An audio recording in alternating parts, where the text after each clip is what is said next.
ನಮಸ್ತೆ ಮಿತ್ರರೇ. ಬಸಳೆ ಸೊಪ್ಪು ಹೇಳಿದರೆ ಯಾರಿಗೆ ಇಷ್ಟ ಇಲ್ಲ? ನಮ್ಮ ಕರಾವಳಿಗರಿಗಂತೂ ಬಹಳ ಒಂದು ಇಷ್ಟದ ಸೊಪ್ಪು ಹೇಳಿದರೆ ಬಸಳೆ ಸೊಪ್ಪು. ಕ್ಯಾಲ್ಸಿಯಂನಿಂದ ತುಂಬಿದಂತಹ ಈ ಸೊಪ್ಪು ಆರೋಗ್ಯಕ್ಕೂ ಬಹಳ ಒಳ್ಳೆಯದು. ಕಾನ್ಸ್ಟಿಪೇಷನ್ ಪ್ರಾಬ್ಲಮ್ ಇದ್ದರೆ ಅದಕ್ಕೂ ಈ ಸೊಪ್ಪಿನ ಒಂದು ಪಲ್ಯವನ್ನು ಮಾಡಿ ನಾವು ತಿಂತೇವೆ. ಹಾಗಾದರೆ ಇವತ್ತು ನಾನು ಈ ಚೌತಿ ಅಷ್ಟಮಿಗೆ ಮಾಡುವಾಗ ನಮ್ಮ ಹತ್ರ ಮೂಡೆ ಮತ್ತು ಕೊಟ್ಟಿಗೆ ತುಂಬ ಉಳಿದಿರ್ತದೆ. ಅದನ್ನು ಮೀನಿನ ಸಾರು ಅಥವಾ ಚಿಕನ್ನ ಸಾರಿನೊಟ್ಟಿಗೆ ತಿನ್ನಲಿಕ್ಕೆ ಬಹಳ ಚೆನ್ನಾಗಿರ್ತದೆ. ಆದರೆ ಒಮ್ಮೆಮ್ಮೆ ಈ ಸಾಂಬಾರಿನೊಟ್ಟಿಗೆ ಸಹ ನಾವು ತಿಂತೇವೆ. ಇವತ್ತು ನಾನೊಂದು ವಿಶಿಷ್ಟ ರೀತಿಯ ಅಂದರೆ ನಾರ್ತ್ ಕೆನರಾ ಸ್ಟೈಲಿಯ ನನಗೆ ನನ್ನ ಒಂದು ಫ್ರೆಂಡ್ ಒಬ್ಬರು ಹೇಳಿಕೊಟ್ಟಂತಹ ಖಾಲಿ ಬಸಳೆ ಸೊಪ್ಪಿನಿಂದ ಮಾಡಿದಂತಹ ಒಂದು ರುಚಿಕರವಾದ ಸಾರನ್ನು ನಾನು ಮಾಡಿದ್ದೇನೆ. ಅವರು ಅದಕ್ಕೆ ಮಸ್ಸೊಪ್ಪನ ಸಾರು ಏನೋ ಹೇಳ್ತಾರೆ.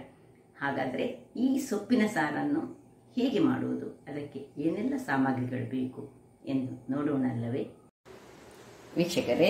ಇವತ್ತು ನೋಡಿ, ಖಾಲಿ ಬಸಳೆಯ ಎಲೆಯಿಂದ ಒಂದು ಸೊಪ್ಪು ಸಾರು, ಬಸಳೆಯ ಸೊಪ್ಪು ಸಾರು ಅಂತ ಹೇಳ್ತಾರೆ, ಅಥವಾ ಮಸ್ಸೊಪ್ಪು ಅಂತ ನಾರ್ತ್ ಕೆನರಾದವರು ಹೇಳ್ತಾರೆ. ನನ್ನ ಒಂದು ನೇಬರ್ ನನಗೆ ಇದನ್ನು ನಾರ್ತ್ ಕೆನರಾದವರವರು ಹೇಳಿಕೊಟ್ಟದಂಥದ್ದು. ನೋಡಿ, ಇದಕ್ಕೆ ಏನು ಹೆಚ್ಚಿನ ಕಷ್ಟ ಸಹ ಇಲ್ಲ. ನೋಡಿ, ನಮ್ಮದು ಸ್ವಲ್ಪ ಸೊಪ್ಪಿದ್ರೆ ಸಾಕು. ನೀವು ಬೆಳೆಸುವರಾದ್ರೆ ಸೊಪ್ಪು ತೆಗೆದುಕೊಂಡು ಬಂದು ಮಾಡಿದ್ರೆ ಆಯಿತು. ಇಲ್ಲದಿದ್ದರೆ ಮಾರ್ಕೆಟಲ್ಲಿ ತಂದದ್ರಲ್ಲಿ ಸ್ವಲ್ಪ ಸೊಪ್ಪು ತೆಗೆದಿಟ್ಟು ಸೊಪ್ಪು ಮಾಡಿದರೆ ಒಂದು ಒಳ್ಳೆ ಸಾರು ಆಗ್ತದೆ. ಒಂದು ಟೊಮ್ಯಾಟೊ ಬೇಕು, ಒಂದು ಕಾಯಿ ಮೆಣಸು, ಸ್ವಲ್ಪ ಒಂದು 10 ಹೆಸರಿನಷ್ಟು ಬೆಳ್ಳುಳ್ಳಿ ಬೇಕು, ಒಂದು ಇಷ್ಟೇ ಅಂದರೆ ಒಂದು ಹಿಡಿಯಷ್ಟು ತೆಂಗಿನ ತುರಿ ಸಾಕು. ಮತ್ತೆ ಒಂದು ಹಿಡಿಯಷ್ಟು ಈ ತೊಗರಿಬೇಳೆಯನ್ನು ನಾನು ನೀರಿನಲ್ಲಿ ಹಾಕಿಟ್ಟಿದ್ದೇನೆ ಚೂರು ಹೊತ್ತು, ಒಂದು 10-15 ನಿಮಿಷ. ಅದನ್ನೀಗ ಕುಕ್ಕರಲ್ಲಿ ಹಾಕಿ ಬೇಯಿಸ್ಕೊಳ್ತೇನೆ. ಸ್ವಲ್ಪ ಸಾಸಿವೆ, ಮತ್ತೆ ಇದು ಆಪ್ಷನಲ್. ನಿಮ್ಮ ಹತ್ರ ಸಾರಿನ ಪುಡಿ ಇದ್ರೆ ಇದು ಅಗತ್ಯ ಇಲ್ಲ. ಸಾರಿನ ಪುಡಿ ಇರದಿದ್ದರೆ ಒಂದು 3 ಮೆಣಸು, ಒಂದು ಚಮಚದಷ್ಟು ಕೊತ್ತಂಬರಿ ಬೀಜ, ಒಂದು ಸ್ವಲ್ಪ 4-5 ಕಾಳು ಮೆಣಸು, ಮತ್ತು ಸ್ವಲ್ಪ ಒಂದು ಅರ್ಧ ಚಮಚದಷ್ಟು ಜೀರಿಗೆ, ಇಷ್ಟನ್ನು ಫ್ರೈ ಮಾಡಿ ಪುಡಿ ಮಾಡಿಟ್ಕೊಳ್ಳೋಣ. ಇಲ್ಲಿ ನೋಡಿ, ಮೊದಲಿಗೆ ನಾವು ಏನು ಮಾಡಬೇಕು ಹೇಳಿದರೆ, ಒಂದು ಕುಕ್ಕರ್ನಲ್ಲಿ ಇದನ್ನು ಸ್ವಲ್ಪ ತೊಗರಿಬೇಳೆಯನ್ನು, ಇದು ನಾನು ತೊಳೆದು ನೀರಿನಲ್ಲಿ ಹಾಕಿಟ್ಟಂಥ ತೊಗರಿಬೇಳೆ, ಇದಕ್ಕೆ ಸ್ವಲ್ಪ ಹಿಂಗನ್ನು ಹಾಕಿ ನಾವು ಬೇಯಲಿಕ್ಕೆ ಇಡೋಣ.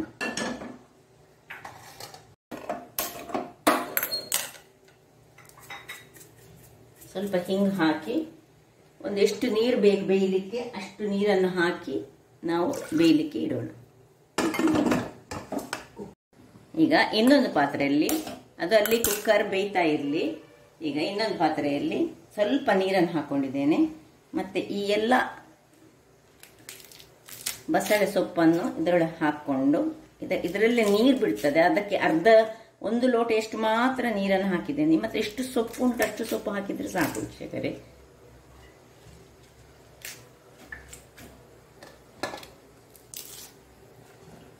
ಮತ್ತೆ ಈ ಟೊಮ್ಯಾಟೊವನ್ನು ಒಂದು 4 ಕಟ್ ಮಾಡಿಕೊಂಡು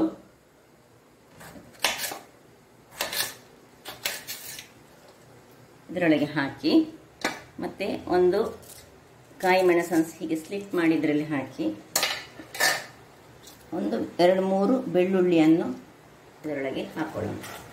ಈಗ ಒಂದು ಮುಚ್ಚಳ ಮುಚ್ಚಿದನ್ನು ಹಾಗೆ ಬೇಯಲು ಬಿಡೋಣ. ಇಲ್ಲಿ ಬೇಕಿದೆ ನೀವು ನೀರುಳ್ಳಿ ಬೇಕಿದೆ ನೀರುಳ್ಳಿ ಸಹ ಹಾಕೊಳ್ಬಹುದು.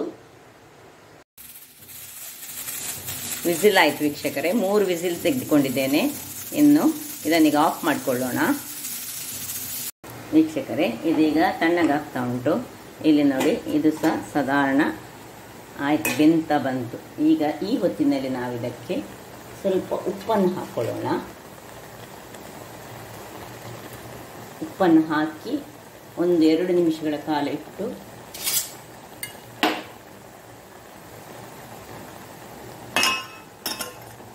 ತಿರುಗಿಸಿ ಇದನ್ನು ಆಫ್ ಮಾಡಿಕೊಳ್ಳೋಣ. ಇದು ಸಹ ತಣ್ಣಗಾಗಲಿ. ನಾನು ಆಫ್ ಮಾಡ್ಕೊಳ್ತಿದ್ದೇನೆ. ಇಲ್ಲಿ ನೋಡಿ, ಇದನ್ನು ಈಗ ತಣ್ಣಗಾಗಲಿಕ್ಕೆ ಬಿಟ್ಟಿದ್ದೇನೆ. ಇಲ್ಲಿ ನಿಮ್ಮ ಹತ್ರ ಮಸಾಲೆ ಪುಡಿ ಇದ್ರೆ ಇದರದ ಅಗತ್ಯವೇ ಇಲ್ಲ. ಸಾರಿನ ಪುಡಿ ಎಲ್ಲ ಇದ್ರೆ, ಇದು ನನ್ನದು ಸಾರಿನ ಪುಡಿ ಇಲ್ಲ ಹೇಳಿ 3 ಮೆಣಸು, 1 ಕೊತ್ತಂಬರಿ, ಸ್ವಲ್ಪ ಜೀರಿಗೆ, ಮತ್ತೆ ಒಂದು 4 ಕಾಳು ಮೆಣಸು ಹಾಕಿ ಇದನ್ನು ಹುರಿದು ಇದನ್ನೊಂದು ಸಣ್ಣ ಪೇಸ್ಟ್ ಅಥವಾ ಪೌಡರ್ ಎಂತಾದರೂ ಮಾಡಿ ಈಗ ತರ್ತೇನೆ. ಪೇಸ್ಟ್ ಸಹ ಮಾಡ್ಬೋದು ನೀರು ಹಾಕಿ, ಅಥವಾ ನೀವು ಪೌಡರ್ ಮಾಡಿ ಇಟ್ಟುಕೊಂಡಿದ್ದರೆ ಪೌಡರ್ ಮಾಡಿ ಸ್ವಲ್ಪ ಸಮಯ ಸಹ ಇಟ್ಟುಕೊಳ್ಬೋದು. ಇದನ್ನು ನಾನು ಸ್ವಲ್ಪ ಮಾಡಿ ತೋರಿಸುವುದು. ಸಾರಿನ ಪುಡಿ ಇದ್ದವರು ಸಾರಿನ ಪುಡಿಯನ್ನೇ ಹಾಕ್ಕೊಳ್ಬೋದು. ನೋಡಿ, ಇಷ್ಟು ಡ್ರೈ ಫ್ರೈ ಆಗುವಾಗ ಬೇಕಿದ್ರೆ ಇದಕ್ಕೆ ಸ್ವಲ್ಪ ಸಾಸಿವೆ ಸಹ ಹಾಕ್ಕೊಳ್ಬೋದು. ಸಾಸಿವೆ ಹಾಕ್ಕೊಂಡ್ರು ಚೆನ್ನಾಗಿರ್ತದೆ. ನೋಡಿ, ಇದನ್ನೀಗ ತಣ್ಣಗಾದ್ಮೇಲೆ ನಾನು ಇದನ್ನು ಪೌಡರ್ ಮಾಡಿ ತರ್ತೇನೆ. ನೋಡಿ ವೀಕ್ಷಕರೇ, ಇದೀಗ ಒಳ್ಳೆ ತಣ್ಣಗಾಗಿದೆ. ಈಗ ಇದನ್ನು ಈ ಒಂದು ಮಿಕ್ಸಿ ಜಾರ್ನಲ್ಲಿ ಒಂದು ಸ್ವಲ್ಪ ಒಂದು ಹಿಡಿಯಷ್ಟು ತೆಂಗಿನಕಾಯಿ, ತೆಂಗಿನ ತುರಿ ಮತ್ತು ಚೂರೆ ಹುಳಿ, ಸ್ವಲ್ಪ ಹಲ್ದಿ ಪೌಡರ್,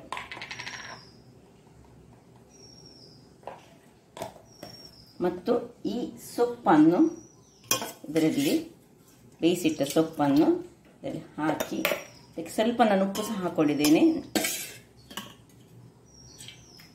ಇದನ್ನು ಒಳ್ಳೆ ಗ್ರೈಂಡ್ ಮಾಡಿ ತರ್ತೇನೆ. ಅಂದರೆ ತುಂಬ ಗ್ರೈಂಡ್ ಅಲ್ಲ, ತರಿಯಾಗಿ ಮಾಡಿ ತರ್ತೇನೆ. ನೋಡಿ, ಈ ರೀತಿಯಲ್ಲಿ ಬಂದರೆ ಆಯಿತು. ಹೇಗೆ ನೋಡಿ, ತುಂಬ ಗ್ರೈಂಡ್ ಅಲ್ಲ, ತರಿಯಾಗಿದೆ. ಕಾಣ್ತದಲ್ಲ ನಿಮಗೆ, ಬಸಳೆ ಸೊಪ್ಪು ಕಾಣ್ತಾ ಉಂಟು. ಇದನ್ನು ಹೀಗೆ ಪಕ್ಕಕ್ಕೆ ಇಟ್ಕೊಳ್ಳೋಣ. ಈಗ ಇಲ್ಲಿ ಒಂದು ಗ್ಯಾಸನ್ನು ಉರಿಸಿಕೊಂಡು ಇದು ಬಿಸಿ ಆಗ್ತಾ ಇರಲಿ. ಇಲ್ಲಿ ನೋಡಿ, ಇಲ್ಲಿ ಇದು ತಣ್ಣಗಾಗಿದೆ. ಇದನ್ನು ಸ್ವಲ್ಪ ಮ್ಯಾಶ್ ಮಾಡ್ಕೊಳ್ಳೋಣ ಕೈ ಇದರಲ್ಲಿ.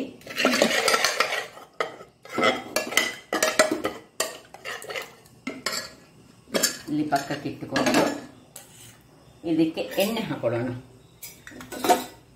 ಪಾತ್ರೆ ಬಿಸಿಯಾದ ಕೂಡಲೇ ಒಂದು 2 ಚಮಚದಷ್ಟು ಎಣ್ಣೆ ಬಿಸಿಯಾದ ಕೂಡಲೇ ಸಾಸಿವೆ ಸ್ವಲ್ಪ ಒಡಿಲಿ. ಒಡಿತಾ ಬಂತು ನೋಡಿ. ಸಾಸಿವೆ ಒಡೆಯುವಾಗ ಸ್ವಲ್ಪ ಜೀರಾ ಮತ್ತು ಜಜ್ಜಿಟ್ಟಂತಹ ನೋಡಿ ಬೆಳ್ಳುಳ್ಳಿ, ಕರಿಬೇವಿನ ಸೊಪ್ಪು,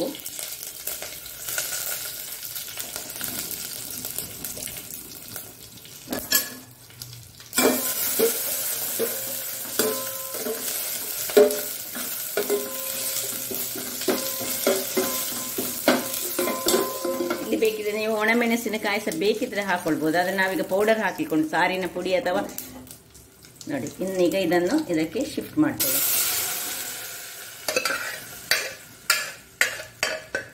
ಮತ್ತು ಆಗ ಬಸಳೆ ಬೇಯಿಸಿದಂತಹ ಸ್ವಲ್ಪ ನೀರು ನೋಡಿ ಇಲ್ಲಿ ಉಂಟು.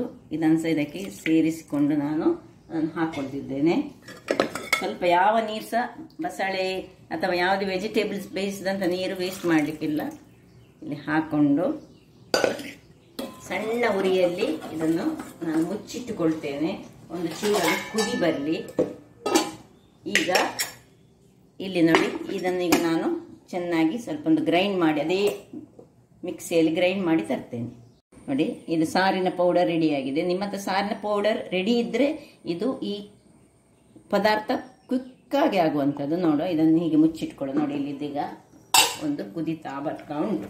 ಈಗ ಈ ಹೊತ್ತಿನಲ್ಲಿ ಈ ಎಲ್ಲ ಗ್ರೈಂಡ್ ಮಾಡಿದಂತಹ ಇದನ್ನು ಇದಕ್ಕೆ ಹಾಕೊಳ್ಳೋಣ. ಮತ್ತು ಸ್ವಲ್ಪ ನೀರನ್ನು ಸೇರಿಸ್ಕೊಳ್ಳೋಣ. ಎಷ್ಟು ದಪ್ಪ ಬೇಕು ನಿಮಗೆ ಅಷ್ಟು ದಪ್ಪದಲ್ಲಿ ನೀವು ಮಾಡಿಕೊಳ್ಬಹುದು.